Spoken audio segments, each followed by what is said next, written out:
வணக்கம். ஈரோடுக்கு அப்புறம் தமிழ்நாட்டை விட்டு ஒரு பிரேக் எடுக்கலான்னு கல்ஃபுக்கு போகலான்னு டீம் சொன்னாங்க. ஃபர்ஸ்ட் வீக் ஆஃப் பிப்ரவரியில் சவுதி அரேபியாவில் 2 ஈவெண்ட் பண்ணலான்னு டிசைட் பண்ணியிருக்கோம். தலைநகரம் ரியாத்லையும் எங்கள் ஊர் டமாம்லையும் பண்ணுறதா இருக்கும். இந்த மீட்டிங்கில் என்னெல்லாம் டாபிக் டிஸ்கஸ் பண்ண போகிறோம்னா, ஒன்று ஷரியா பேஸ்ட் இன்வெஸ்டிங், ரெண்டாவது யூஎஸ் அண்ட் ஜப்பானில் எப்படி இன்வெஸ்ட் பண்ணுறது, என்ஆர்ஐக்கு இந்தியாவில் என்னெல்லாம் டேக்ஸ் ப்ராப்ளம்ஸ் வரும், கடைசியாக நீங்கள் இந்தியாவுக்கு திரும்பி வரீங்கன்னா ஒரு பென்ஷன் மாதிரி ஃபண்டு எப்படி கிரியேட் பண்ணுறது, இது எல்லா டாப்பிக்கும் 2 ஊர்லேயும் நம்ம கன்சிடர் பண்ணுவோம். கீழே ஒரு கூகுள் ஃபார்ம் கொடுத்துருக்கோம். ஃபில் பண்ணி அனுப்பிச்சிங்கன்னா எங்கள் டீம் உங்களை காண்டாக்ட் பண்ணுவாங்க. நன்றி, வணக்கம். எல்லாருக்கும் வணக்கம். பப்பாசி நடத்தும் புக் ஃபேர் YMCA கிரவுண்ட்ஸ் நந்தனத்தில் நடக்க போகுது. 8ஆம் தேதியிலேருந்து 21ஆம் தேதி ஜனவரி வரைக்கும் அங்கே புக் ஃபேர் போடுறாங்க. இந்த வாட்டி முதல் வாட்டி என் புக்ஸும் அந்த புக் ஃபேரில் வைக்க போகிறோம். ஸ்டால் நம்பர் 435 435க்கு வாங்க. என் புஸ்தகம்லாம் இருக்கும். பின்னாடி நான் சொல்கிறேன் என்னென்ன நாளைக்கு என்னாலேயே அங்கே வர முடியும். அங்கே 1 மணி நேரம் நான் வருவேன். நம்ம சந்திப்போம். நன்றி, வணக்கம். எல்லாருக்கும் வணக்கம். நிறைய பேர் கேட்டிருந்தீங்க குழந்தைங்களுக்கு ஏதாவது ஒர்க் ஷாப் பண்ணுறீங்களான்னு. ஸோ எங்கள் டீம்லேருந்து சில்ட்ரன்ஸ் ஒர்க் ஷாப் ஒன்று அரேஞ்ச் பண்ணியிருக்காங்க. ஏஜ் 5 to 12 ஏஜ் வைஸாக பிரிச்சுப்பாங்க. 24th of January and 25th of January Hanumantha ரோட்டில் ஆர்ட்ரி அப்படிங்கிற சென்டரில் பண்ணுறாங்க. ஹாஃப் அ டே இருக்கும். 4 செப்பரேட் பேட்சஸ். ஒரு பேட்ச்லேயும் லிமிட்டெட் நம்பர் ஆஃப் சீட்ஸ். கீழே இருக்கிற லிங்கை கிளிக் பண்ணுங்க, டிக்கெட் புக் பண்ணிக்கோங்க. நன்றி, வணக்கம். வணக்கம். மீண்டும் மணிப்பேச்சில் உங்களெல்லாம் சந்திப்பதில் எனக்கு மிக்க மகிழ்ச்சி. இன்றைக்கி ஞாயிற்றுக்கிழமை உங்கள் கேள்விக்கு பதில் சொல்கிற டைம். விஷ்ணு ஈரோடு போயிருக்கான், ஒரு ஃபேமிலி எமர்ஜென்சி.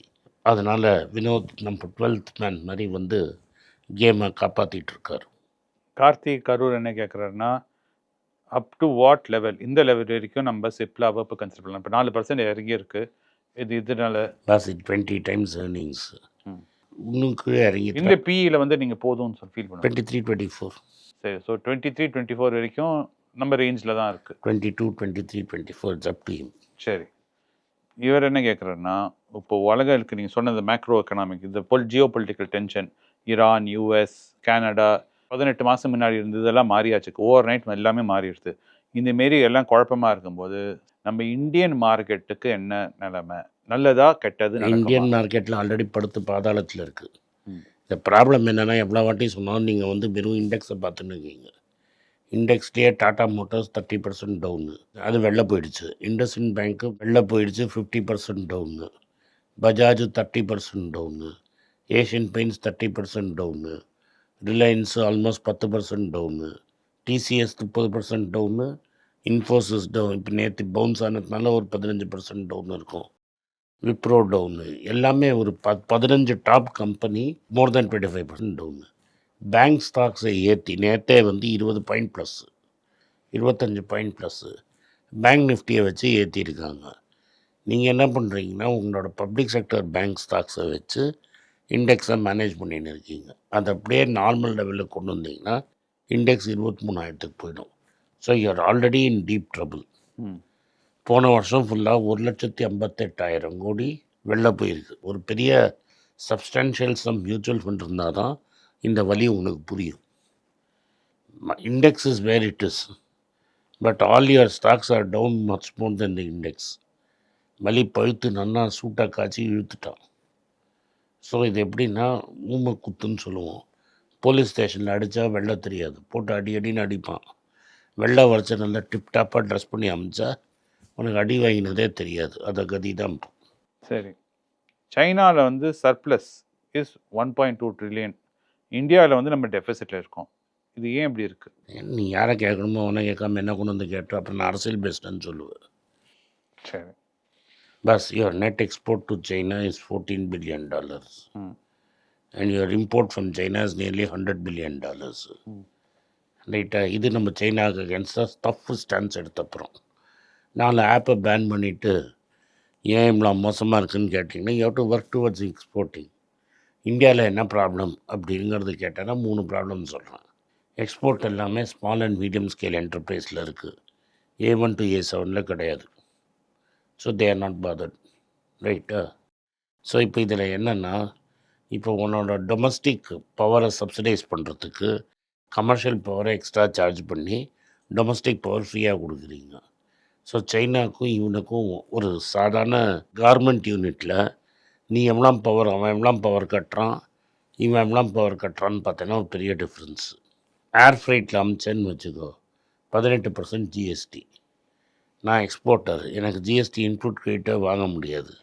என்னைக்கு அந்த 18% காசு நான் வாங்குவேன்? Then what is the cost of shipping? So cost of shipping ரொம்ப ஜாஸ்தி, காஸ்ட் ஆஃப் borrowing ஜாஸ்தி, காஸ்ட் ஆஃப் பவர் ஜாஸ்தி. How can you compete?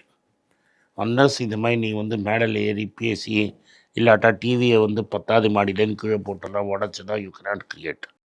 You have to be cost competitive. 3 செக்டரில் India is now doing well in exports. என்ன 3 செக்டர்னால் automobiles where Bajaj is 50% is export, 2-wheeler and Maruti is exporting, Hyundai, Nissan everybody is exporting. ஏன்னா labour is only 4% of cost. Investment அந்த ஊருக்கு வரணுங்கிறதுக்காக எலக்ட்ரிசிட்டிலேருந்து எல்லாமே கம்மியாக பண்ணி கொடுத்துட்டு அவனுக்கு. இது ஒன்று. 2வது ஐடி, 3வது ஃபார்மா. இது 3 தான் டாமினன்ட்டு. ஸோ இவனுக்கு வந்து நீ பவர் கம்மி ரேட்டில் கொடுத்து இப்போ இது பண்ணியிருக்கீங்க. ஆப்பிளுக்கு வந்து அசம்பிளிங் பண்ணி விற்கிறான். இந்த $14 பில்லியன் அசம்பிள் பண்ணி விற்ற ஆப்பிள் தான். ஆப்பிள் வந்து எல்லாமே சைனாலேன்னு வந்து அசம்பிள் ஆகி போயிட்டுருக்கு. ரைட்டா? அது மாதிரி you have to incentivise people to make shirts, trousers and other things for you to make it cheap. Sir, இது வந்து ராஜேந்திரன் ராஜேஷ் நாடார் கேட்குறாரு. சார், ஐடிசி வந்து அடுத்த டாட்டா வாரத்துக்கு வாய்ப்பு இருக்கா? அவங்க வந்து புது செக்டர்லலாம் எக்ஸ்பேண்ட் பண்ணுறாங்க, புது கம்பெனிலாம் வாங்குறாங்க மெர்ஜர் அக்விசிஷனில். ஸோ இவங்க வந்து டாட்டா மாரி ஒரு கங்க்ளாமரேட் ஆகிறதுக்கு வாய்ப்பு இருக்கா? ஐடிசி ஆல்ரெடி ஒரு கங்க்ளாமரேட். டாட்டா வேறு கம்பெனியில் இருக்குது, இவன் ஒரே கம்பெனியில் இருக்குது. But to really feel the difference between tata and ITC, ஒரு நாளைக்கு நீங்கள் போய் தாஜ்கோர மண்டலில் தங்குங்க, இல்லாட்டா விவந்தாவில் தங்குங்க. 2 நாளைக்கு போய் ஒரு ஐடிசி ஹோட்டலில் தங்குங்க, டிஃப்ரென்ஸ் உங்களுக்கு தெரிஞ்சிடும். சரி, 2மே எனக்கு பிடிச்ச கம்பெனி தான். ஐடிசி ஹோட்டலில் தங்கி பாருங்கள், தாஜில் தங்கி பாருங்கள், வித்தியாசம் தெரிஞ்சிடும். சரி, இதே ஃபாலோஅப் செந்தில் என்ன கேட்குறேன்னா, இப்போ ஐடிசி வந்து விலை இறங்கினால குளோபல் பொலிட்டிக்கல் சுச்சுவேஷன் இருக்கிறதுனால 170 போகலாங்கிறாங்க. அப்போ வந்து நான் இப்போ எக்ஸிட் பண்ணிவிட்டு அப்புறமா வாங்கலாமா? அப்போ கீழே போகலன்னா, ஏன்னா சிகரெட் பேட் நியூஸ் வந்துடுச்சு, மக்கள் பாட்டுக்கு பற்றிக்கிட்டே இருந்தாங்க, டென்ஷன் வந்து. சரி, but it's now at 20 times earnings. Correct. It has to go to 10 times earnings. ஒரு டெட் ஃப்ரீ கம்பெனி எப்படி 10 times earnings போகும்? இல்லை, அவர் என்ன கேட்குறாங்க, ஏர்னிங்ஸ் கம்மியாகிடுச்சுன்னா எப்படி கம்மியாகும்? அதான் ஜியோ பொலிட்டிக்கல் ஸ்ட்ரெஸ். என்ன ஸ்ட்ரெஸ்? அப்புறம் இன்னும் சிகரெட்டு தான் ஊதுவு. சரி, ஃபேர் எனஃப். தமிழ் சேனல் என்ன கேட்குறாங்கன்னா, ஜைடஸ் நாட்கும் 2ம் சிமிலர் ப்ரைஸ் ரேஞ்சில் இருக்குது, ஆனால் பிஇ ரேஷியோ வேறு மாரி இருக்குது. ஸோ அதனால் நான் 2த்தையும் ஒன்று கன்சிடர் பண்ணுமா, இல்லாட்டா ஒன்று ஓவர் தி பெட்டரா? ஒன்று இஷ்டம். But the lower the value, the higher the value, the more you get. Natco is more value because it's lower PE. So you get more of the ஆனால் பிஸ்னஸ் மாடல் டிஃப்ரெண்ட் இல்லையா? ரெண்டுத்தையும் business model does not matter. ஒரு company value பண்ணுறச்ச எனக்கு 10 kilo ₹1 கிடைக்கிறதா, 5 kilo ₹1 கிடைக்கிறதான்னு. In case of Natco 10 kilo ₹1 கிடைக்குது. இந்த லாஸ்ட் கேள்வி என்ன வருதுன்னா, சில்வர் பற்றி நம்ம famous rich dad poor dad வந்து சொல்லியிருக்கார். இதுமாரி பிட்காயின் பற்றி பேசினார், கோல்டு பற்றி பேசினார். இப்போ ரீசெண்டாக என்ன சொல்லியிருக்காருன்னா, சில்வர் வந்து $107 போகிறதுக்கு வாய்ப்பு நல்லா பிரகாசமாக இருக்குங்கிற கிழக்கும் ஆகும்னு சொல்லியிருக்காரு. ஆனால் நாங்கள் மேற்கு தானே பார்ப்போம். அதான். ஆமாம். ஸோ அதே நீங்கள் சொன்ன யூபிஎஸ் ரிப்போர்ட்டில் சில்வர் $75 வரும்னு எழுதியிருக்கான். அண்ட் சில்வர் வந்து ஹண்ட் பிரதர்ஸாக இருக்கட்டும், இன்னும் ஒரு 3 வாட்டி 50% கிராக் இருக்குது. கோல்டு 10% விழுந்தால் சில்வர் 50% விழும். அதனால silver is not a monetary metal. Problem என்னென்னா, அது மானிட்ரியா இல்லை இண்டஸ்ட்ரியலான்னு தெரியாமல் நீங்கள் you want to trade, you understood everything, it's industrial metal. ஒரு நாள் ட்ரேட் பண்ண முடிஞ்சால் பண்ணுங்க. சரி, அப்போ you can also buy copper and keep. சரி, கடைசி கேள்வி வந்து நம்ம இந்த ஜாப்பனீஸ் என் பற்றி வியூவர் என்ன கேட்டிருக்காருன்னா, எண் ரொம்ப நாள் இப்படி பார்த்ததுனால ஒரு லாங் பொசிஷன் எண்ணில் நான் எடுத்திருக்கேன். லாங்னா இஃப் யூ திங்க் தட் என் will gain against dollar over 3 years, definitely you will succeed. இல்லை ரிவர்ஸாக ரிவர்ஸ் எப்படி வரும்? ஆமாம். ஸோ இப்போ நான் என்ன பண்ணேன், இன்ட்ரெஸ்ட் ரேட் ஏறும் பஸ். இப்போ கொஞ்ச நாளைக்கு போனால் ஷார்ட் டேர்மில் but interest rates in Japan are going up. ம் Interest rates in America are coming down. ம் Differential will go up. ம் சார் நான் தப்பான பக்கம் ஈக்குவேஷன் இருந்தால் நான் எக்ஸிட் பண்ணணுமா இல்லாட்டா நான் என்னத்த பண்ணது? If you are in tapana position, you have to exit. Exit ஆகிறது better. Better. If you bet that yen will go to 175, ம் it will not. ம் The chances of yen going to 145 is better than going to 175.